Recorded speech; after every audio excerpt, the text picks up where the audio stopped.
है सारा जमाना। जब हमने सुना कि उनको तारा, तो फिर हमने भी कहा तारा है सारा जमाना। ओ नाथ हमको भी तारो, हमको भी तारो नाथ हमको। से सुगंध निकल पड़ी। इसके बाद भगवान थोड़ा बड़े भये, शकटासुर आया भगवान को मारने। छकड़े पे आकर बैठा, गाड़ी पर बैठा। भगवान ने एक लात मारा, शकटासुर धड़ाम से गिर पड़ा, मर गया। भगवान ने शकटासुर का उद्धार किया। अच्छा, गाड़ी के मैया नीचे कन्हैया को लिटाई, बैलगाड़ी के नीचे। कई बार आप लोग ना भगवान को पीछे छोड़ देते हैं, नीचे कर देते हैं। भगवान कहते हैं कि मुझे पीछे ना रखो, मुझे आगे रखो। भगवान को कहां रखना चाहिए? इसलिए घर में जो भी बने, दाल चावल सब्जी रोटी खीर पूड़ी, पहले भगवान के आगे रखो। प्रभु आपने दिया है आज ये सब कुछ, चेक करो कैसा है, आप पाओ, फिर आपका प्रसाद हम पाएंगे। प्रभु को पहले, खाने से पहले भगवान को खिलाओ। कोई नया वस्त्र लाओ, पहले भगवान को अर्पण करो। प्रभु ये आया है, ये आप स्वीकार। फिर ब्रजम जगाम नंदस्य वसुदेव प्रचोदितः। गर्गाचार्य जी आए, मैया ने कहा बाबा खीर बना के खा लो। गर्गाचार्य जी बोले लाओ। गर्गाचार्य जी ने खीर बनाई और आंख बंद करके ध्यान भगवान का किया, तो यशोदा का लाला आके सारी खीर खाए हुए लग गए। और जब बाबा की आंख खुली तो कन्हैया खीर, अरे मैया देख तेरे लाला ने सारी खीर जूठी कर दी। कन्हैया बोले बाबा आंख बंद करके तू ही तो बुलाए, और तू ही बुलाए प्रभु आ, और मैं आयो तो देख शिकायत करवे लग गए। अब तो भगवान, मैया बोली बाबा दोबारा खीर बना लो। फिर चावल दिया, चीनी शक्कर दी, दूध दिया, घी दिया, लो बनाओ। बाबा ने फिर खीर बनाई और गर्गाचार्य जी ने खीर बनाई और भोग लगाई। हे प्रभु आओ आओ भोग लगाओ मेरे मोहन। और जैसे ही भोग लगाने बोले बाबा तू पागल है, एक तो आंख बंद करके मुंह को बुलाए। गर्गाचार्य जी बोले छोरा मैं तो को कब बुलाऊं, मैं तो भगवान को बुलाऊं। कन्हैया बोले बाबा मैं ही तो भगवान हूं। पर गर्गाचार्य जी पहचान ना पाए। सोचिए जरा, भगवान को गर्गाचार्य जी भी नहीं पहचान पाए। भगवान को कौन पहचान? अच्छा आपके बगल में आके भगवान बैठ जा, अब हम कितना सुधारे हैं।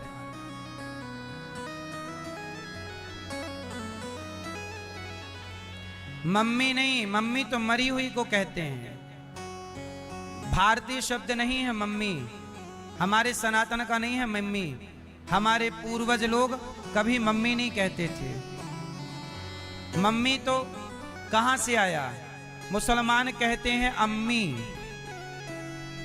मुसलमान क्या बोलते हैं अपनी मां को? अम्मी जान। तो अम्मी से हमारा देश गुलाम था मुसलमानों का, तो अम्मी से मम्मी आ गया। नकल करने में अक्कल लगती है पर अक्कल लगाई नहीं, अम्मी से मम्मी कर लिया, अपभ्रंश। तो मम्मी अम्मी से आया है, इसलिए मम्मी कहना गलत है, माँ मैया। अच्छा ये माँ शब्द कहां से आया? माँ कहां से आया? गाय से। गाय का बच्चा बोलता है माँ माँ माँ। तो ये माँ शब्द कहां से आया?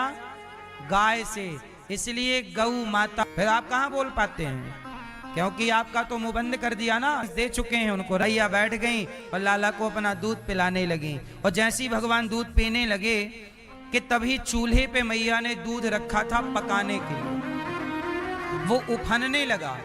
और जैसे ही उफनने लगा तो भगवान श्री कृष्ण को छोड़कर मैया दौड़ी दूध उतारने। और जैसे ही दूध उतारने दौड़ी, भगवान को लगा लो मैया अपने बेटे से प्यार ना करती, दूध दूध चिल्लाती रहती है। अब दूध उतारने गई, पूत को छोड़कर भगवान ने डंडा लिया और सारी मटकी भगवान ने तोड़ दी कि मैया का मन दूध दही में ज्यादा है, तोड़ देते हैं। और भगवान ने दूध दही की मटकी जब तोड़ी और मैया दूध उतार के लौटी तो मैया ने देखा पूरे आंगन में दूध दही बिखरा है। कन्हैया का पता नहीं, छोटे छोटे पांव के निशान दिखाई पड़ गए। मैया अच्छा इस कमरे में बैठा है। और जैसे ही डंडा लेके भगवान की ओर मैया चली तो भगवान भागे वहां से। और जब भागे तो मैया बोली लाला आज तो को पकड़ के ही रहूंगी। आगे आगे भगवान दौड़, मैया मत मारियो, मैया मत पकड़ियो। और जैसे ही भगवान आगे, जबकि नियम तो यही है कि बराबर बटेगा, लेकिन वो नहीं, मुझे ज्यादा चाहिए। ज्यादा के चक्कर में 10 साल हो गए, वो फ्लैट खंडहर होने लग गए। तो आदमी को लड़ने से फुर्सत नहीं है। तो तुम कितनी भी संपत्ति छोड़ के जाओ, बच्चे को तुमसे मतलब नहीं है, वो लड़ रहे। तो पैसे ही आखिर उनके पैसा ही उनके लड़ाई का कारण बना के नहीं। आज वो पांचों बच्चे एक दूसरे के दुश्मन हैं, एक दूसरे की शकल देखना नहीं चाहते। तो अब बताओ ऐसी दौलत का क्या करोगे जहां आपस का प्रेम ही नहीं हो। अरे जितना है उतना बहुत है। पैसा जिसके पास है वो भी परेशान है, नहीं है वो भी। इसलिए कहता हूं बेटों को ला कर दो, है ना, अपने जीते जी सेवा कर लो। पैसा सही जगह लगना चाहिए। तो माता धरा क्या करती, पैसा जो बेच के मिलता लकड़ी, उस पैसे को कहां लगाती, सेवा में। इसलिए कहता हूं आप भी कमाओ और सेवा करो, कमाओ, यही जीवन। क्योंकि एक दिन या तो तिजोरी में रख के मर जाओ या तो सेवा करके मरो।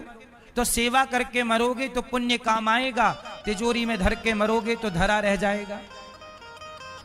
आदमी परेशान होता है।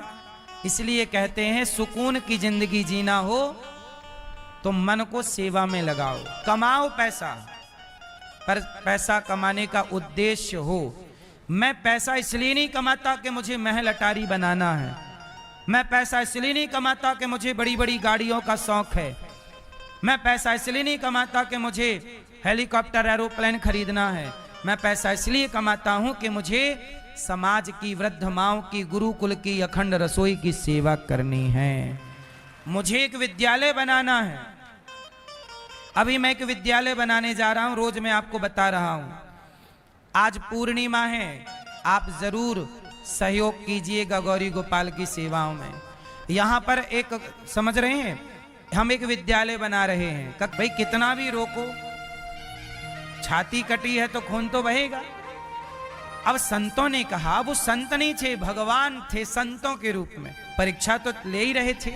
तो संतों ने कहा माता ये आपके शरीर से रक्त कैसा गिर रहा है। माता ने कहा कि हमारे पास पैसे नहीं थे, पहले आप भोजन कर लो फिर बताऊंगी। नहीं नहीं आप पहले बताओ। कहा कि पैसे नहीं थे, आपको भोजन कराना था। उधार मांगने गई तो उन्होंने कहा कि तुम अपने स्तन दो। तो मेरे को लगा कि चमड़ा मांग रहा है, चमड़े का करूंगी क्या, तो मैंने अपनी छाती काट के उसे दे दी। अब तो वो संत जो थे वो भगवान थे, उनकी आंखों में आंसू आ गए। माता तुमने हमारे भोजन के लिए इतना बड़ा घाव कर लिया, इतना कष्ट सहा। अब तो मैया वो संतों के रूप से भगवान श्रीमन नारायण प्रकट हो गए। माता तुमने संतों की सेवा की और इतनी सेवा की कि सेवा के लिए अपना शरीर, स्तन काट दिए।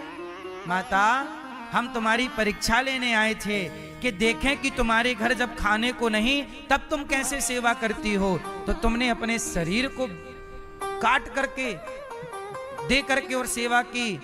माता हम तुम्हारे ऋणी हो गए। देखो भगवान कह रहे हैं जो सेवा करता है मैं अगले जन्म में आपके खून का ऋण चुकाने आऊंगा, आपका पुत्र बनकर आपका दूध पीने आऊंगा। वही धरा यशोदा के रूप में प्रकट होती हैं और यशोदा के पुत्र भगवान श्री कृष्ण बनते हैं और दूध पी करके वही ऋण चुका रहे हैं। स्तन काट कर दिया ना तो भगवान दूध पी करके वो ऋण चुका रहे हैं। बस इतना याद रखिए मेरी माँ, यदि आपने किसी को एक रोटी भी दी तो भगवान की डायरी में लिख गया किसने इस भूखे की हेल्प की, रोटी का दान किया, अन्न का दान किया। किसी साधु संत को दिया, ईश्वर की डायरी में लिख गया। इसलिए कहता हूँ गौरी गोपाल आश्रम में हजारों हजार 4 बेटियों की आप कर लेती हो, तो फिर एक माँ जब बेटी छोड़कर जा रही है, तब इन माँओं की जिम्मेदारी ये दास अनिरुद्ध लेकर इन माँओं की सेवा करता है। इसलिए कहता हूँ किसी एक माँ का सहारा आप भी बनिएगा। संतों के लिए किसी ने रसोई के लिए, किसी ने गाय को हरा चारा 1 ट्रॉली दिया। नाम सुने ऐसे दानवीर महापुरुषों के, और जितना आपने दिया भगवान कई गुना करके आपको लौटाएं, यही ईश्वर से प्रार्थना है।